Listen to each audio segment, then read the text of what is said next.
Middleton, and Jason Tatum actually didn't play in that 2019 team. So there's no continuity.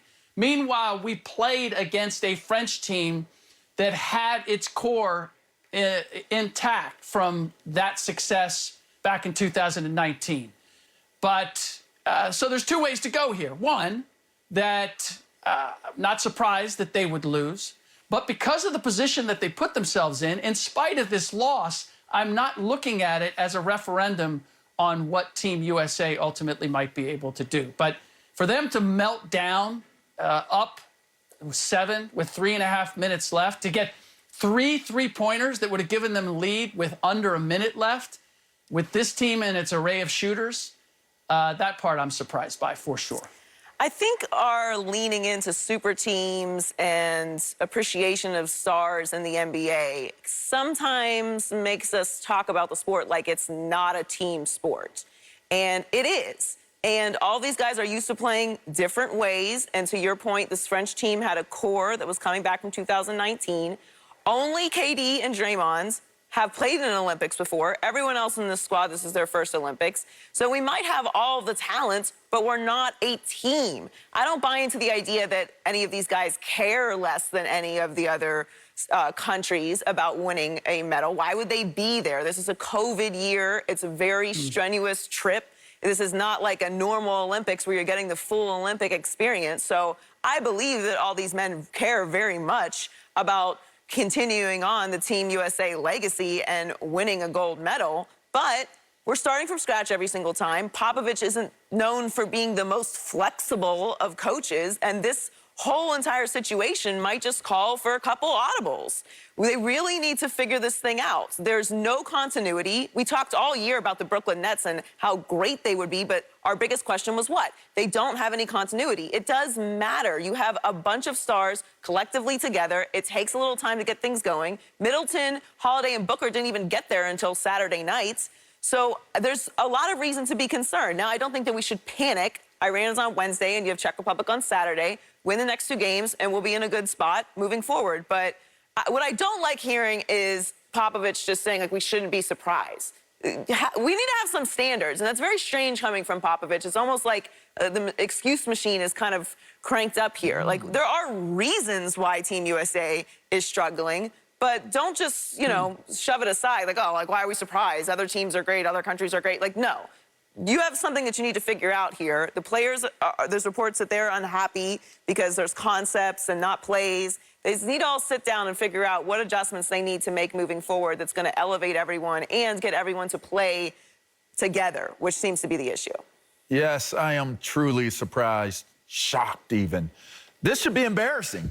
They should be embarrassed that they are the ones that broke the streak that dates all the way back to 2004. That is a very, very long time of greatness, dominance, and prominence as a team and as a group.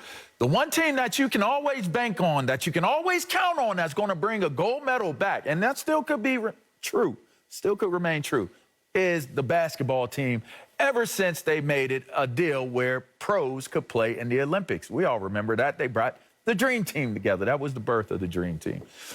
This group here, this is what is shocking and surprising to me, more so than them losing this game. And it goes to your point, Joy, is that they need to figure this out. Even on that Dream Team, every single time they were on the court, you knew who the guy was, okay? If it was MJ that was out there, and then Dream Team terms, that could be Michael Jordan, or it could be Magic Johnson. Whenever there needed to be a guy, those teams had a guy. Even with Vince Carter and Kevin Garnett and all of those teams, there was always a guy. You had to have your facilitators. You had to have your guy, okay? I did not see that with this team in particular. It just seemed like the greatest collection of players that we have assembled, and they were out there trying to figure out their way through this game. I don't think that was the most strategically sound approach to going into the Olympics, especially with all of the things that have been mentioned, the conditions of not having a whole lot of time, having a short offseason, everything that we're discussing. Some of the guys went back because of COVID, you know, health issues.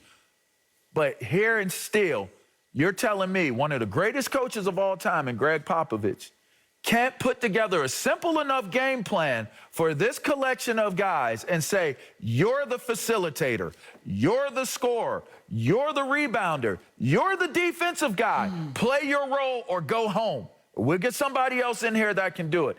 Rick, I just feel as though that has to be considered the miss or the most surprising thing that I observed, just as a layman, just as an onlooker. I think that was the most surprising part of all of this. So you both make great points, but here's the thing, and this is the problem that I have with bagging on Greg Popovich as the reason why they weren't successful, or that they've had a 6-3 record under him and they'd only lost one under Mike Krzyzewski, is that he is trying to utilize the exact same game plan that Coach K used, which is our offense is going to be generated by our defense. We are going to smother teams defensively. We're going to turn them over, and that's going to get us playing fast. And we don't have to worry about executing in the half court because we haven't had enough time to practice together to develop a half court system. So we're just going to try to get out and run and fast break on teams. The problem is they weren't able to do that. And when I look at the composition of this roster compared to the last 3 Olympic teams, all of those teams had defensive guys who could lead the way. Kobe, LeBron, Jimmy Butler, Klay Thompson, Kyle Lowry. They all had multiple defenders. You're right, Joy, in that it's not a matter that they don't care, but I believe that this team didn't know going into the game against France how hard they were going to have to play that style, and that it wasn't about we'll just outshoot them. It was we're going to have to bring it defensively, and they certainly didn't do that. Now, the other element that's exposed here is the fact that we as Americans, we don't have any U.S.-born quality big men anymore. Look at the NBA and who the best big men are. They're all foreign players. And what France did is just turn back the clock. They were playing 2 7-footers on the floor the entire second half. We're trying to guard them with Draymond Green, Bam Adebayo, and Kevin Durant. Kevin Durant ended up fouling out in attempting to guard Rudy Gobert, as you might expect. So it's just a matter of the reason that I'm not surprised is because of the disparity and the fact that things have changed, and the way we put our teams together is not the way international teams are put together. The reason I was surprised is that I've seen us figure this out before in spite of all that and get the job done. And we were right on the precipice of doing exactly that one more time, and then we kicked it to the curb. Yeah, we were right there until we weren't. And that's the point. So I still put it at Popovich's feet if what you're saying is true, that that's how Coach K would approach it, because you have to know your personnel. Now, obviously, a lot of the personnel changed very quickly, but we do have, I don't know, some tape on these guys. We know what kind of players they are. We know we're a smaller team, but we also know we have some shooters. So we can adjust to that. We're not going to out-bully France. We're not going to out-muscle France. So then we got to play faster, and we got to put it into Kevin Durant's hands and Dame's hands and Booker's hands.